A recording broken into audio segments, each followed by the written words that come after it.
This is my dog. Her name is Coco. She's 4 months old. When I got her at 8 weeks old, I already knew that I was getting her 4 weeks before that. So I went online and I just typed in, what do I need to buy before getting a puppy?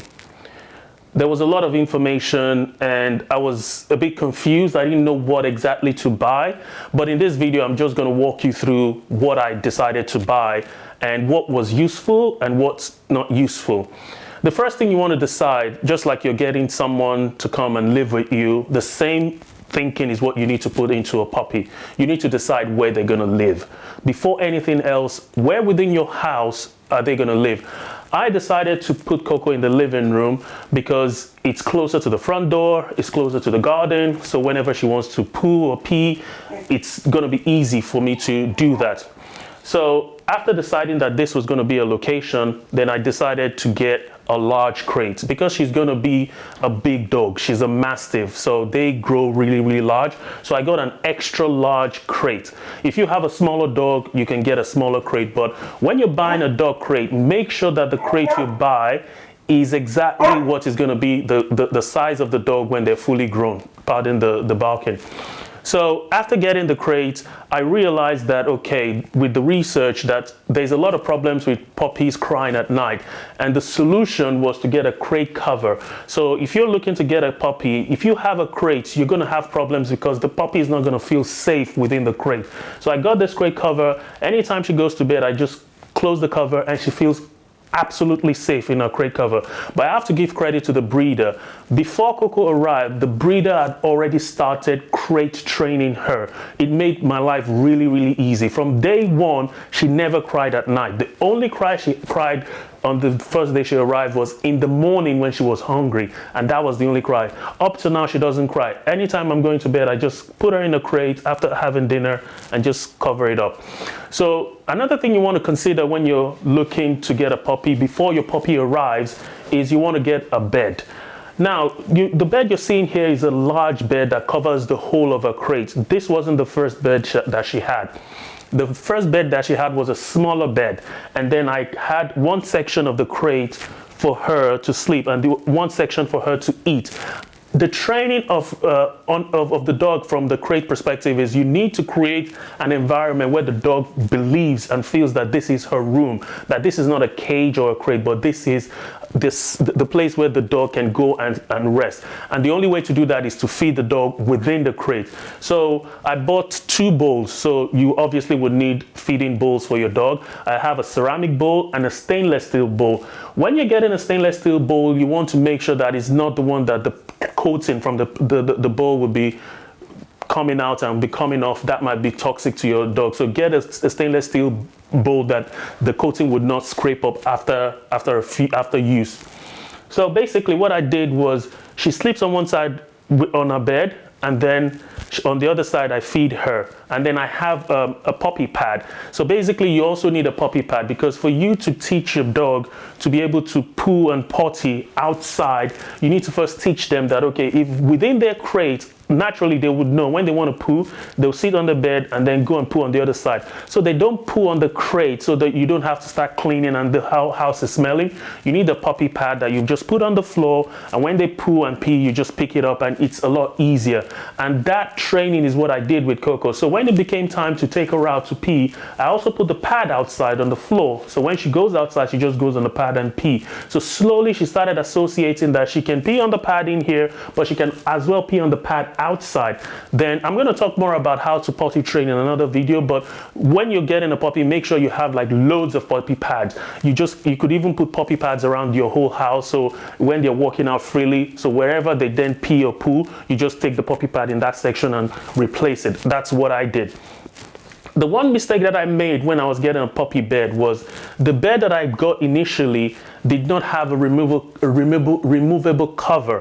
When you do not have a removable cover, when the dog poos and steps on the poo, she then goes on the bed, and the poo and the smell and the pee will still go on the bed. Although the dog would not pee on the bed or poo on the bed, but the stepping on the poo while you're not around, while she's in the crate, would then start making the bed smell. So I quickly realized that I made a mistake with the kind of bed that I got. So this bed now that I have has a removable, washable cover. So every weekend I just remove the cover, put it in the washing machine, wash it, and then replace it. So it's an orthopedic mattress, dog mattress. So because Coco is going to be a large breed, I needed to make sure that her joints are well catered for. So when you're getting a puppy, make sure that the kind of bed that you get is orthopedic if it's a large breed, and make sure that it's a removable, washable cover. That means you don't have to keep buying beds all the time.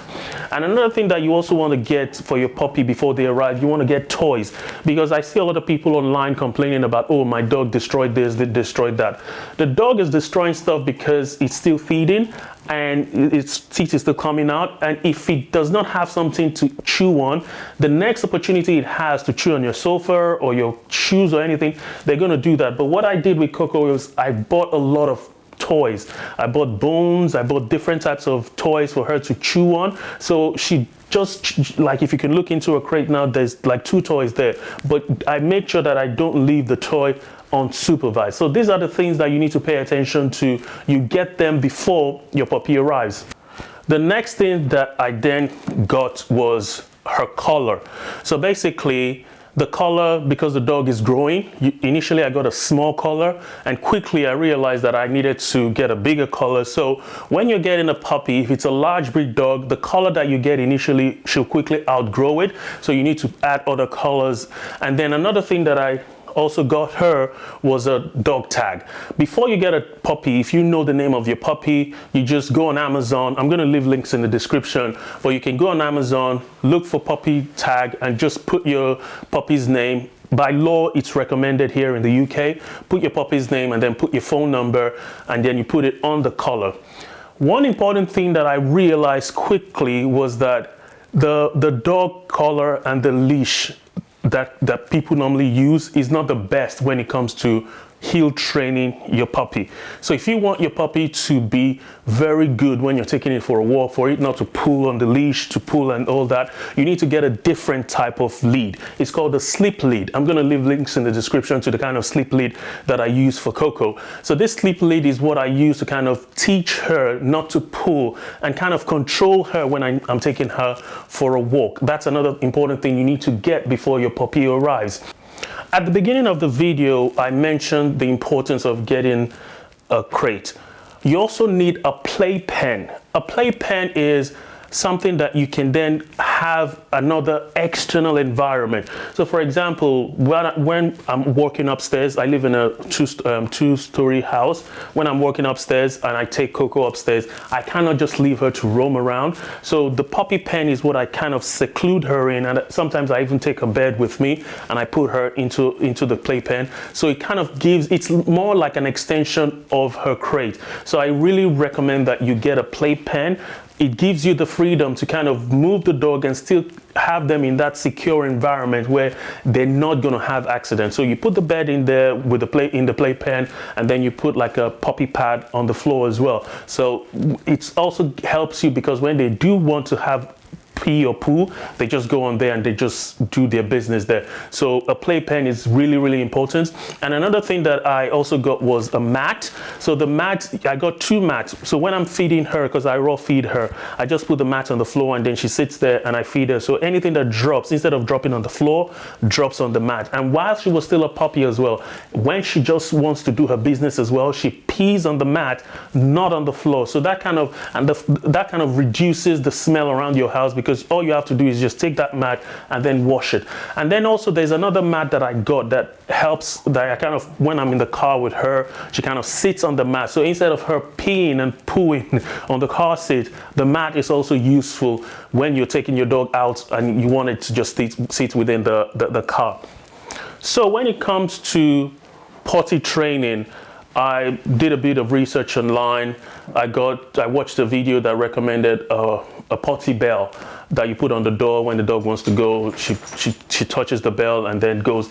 I really didn't use that much because I realized that Coco, instead of hitting on the bell. She just wants to rip the bell and play with it. So for some dogs, the doorbell or the potty bell works for them. For her, it was something that I bought that I didn't really use. Whenever she wants to go to potty, she just goes to the door and starts using her paws to hit the door. So that's a miss when in terms of something that I bought that I didn't really use. Then another thing that I got for potty was a poo bag. So that poo bag, it's about 250 or 280 inside of it. It's biodegradable. You need lots of those, like even when they poo in the house, you need that poo bag to pick up the poo within the house. And even if it's outside or when you take them for a walk, you need that poo bag.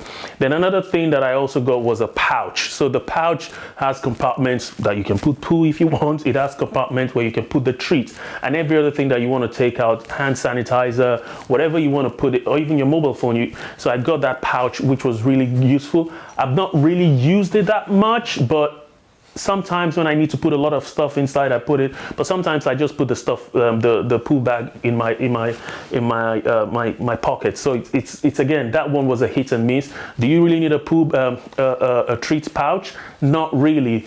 But if you want to have everything in one place, then you might need something like that. Then another thing that I also recommend when you're getting a puppy is, I talked earlier on about a slip lead. You also need a long leash. So when I take Coco outside to the park or anywhere where I want to give her freedom, the small slip lead is too small for her to use. So I use that long leash to kind of give her that freedom while still being able to control her where she goes and whatever she does. So that's another thing you really want to get, a long slip lead that will help you train your puppy as well outside, or even exercise, not necessarily train as well. And even you can use it within the house. I still use the slip lead because I really want her very close to me. I live in an apartment where it's not too big, but if you have space and you can get like a 6-meter slip lead or even a 12-meter, or however long the slip lead will be. When it comes to feeding your dog, you want to make sure, especially if you're feeding raw, like I'm doing, you want to make sure that you have everything that you need. So the number one thing that I got was a chopping board where I kind of cut all the raw meats on, and then I got a scissors, a very hard scissors. So it's not all the time that I want to cut meat that I have to use a knife. The scissors I just use to cut it. Then I got a scale as well. So because you have to measure the proportion of meat, bone, and all this stuff that you give your dog. So that scale comes in really, really handy. Then another thing also that I got was like a see-through nylon to store the food. You have the option of using a plastic, or you can use that see-through bag that I use. So these are the things that you want to consider. And when it comes to the diet as well, you want to get supplements. So for example, I got calcium tablets for Coco. I got vitamins. I got green-lipped mussel tablets for her. I got salmon oil. With the salmon oil, I got it, I give it to her, I still give it to her, but that one is like a hit and miss.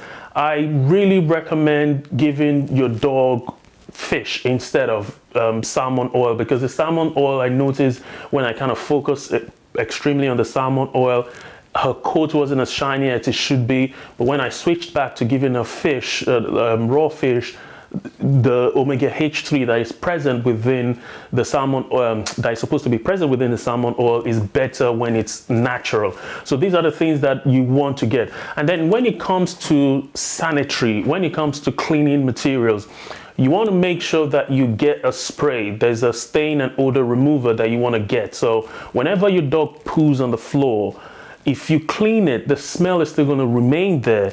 And the dog, if they can smell it, because they have a better sense of smell than humans, they'll still be able to smell it. And the next time they want to poo, they will associate that location as the potty location. So if you're looking to potty train your dog to avoid them pooing in the house and pooing outside, you want to get that odor remover spray. So once they poo, have an accident and they poo, you clean it up and then you spray the odor remover, and the tendency to poo again there will be reduced. If you don't do that, then you're going to have a situation where the dog would just want to poo and pee in the house because it associates that as the toilet. But when you take them outside all the time, they will associate all their poo and their smell outside, and they will naturally know that, okay, outside is where I poo and pee. They would not be encouraged to poo in the house.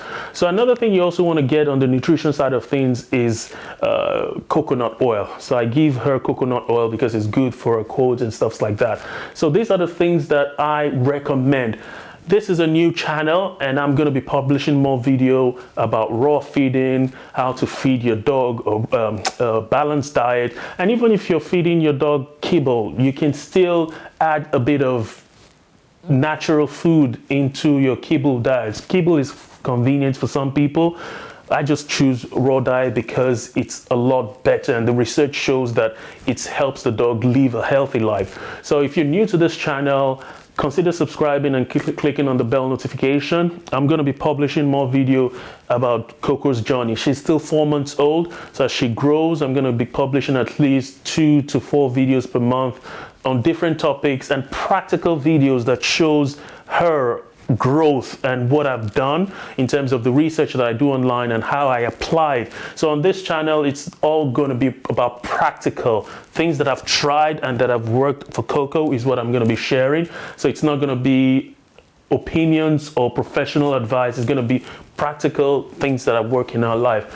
My name is Femi and this is Coco. Thank you for watching the video and make sure you subscribe. Thank you. Bye.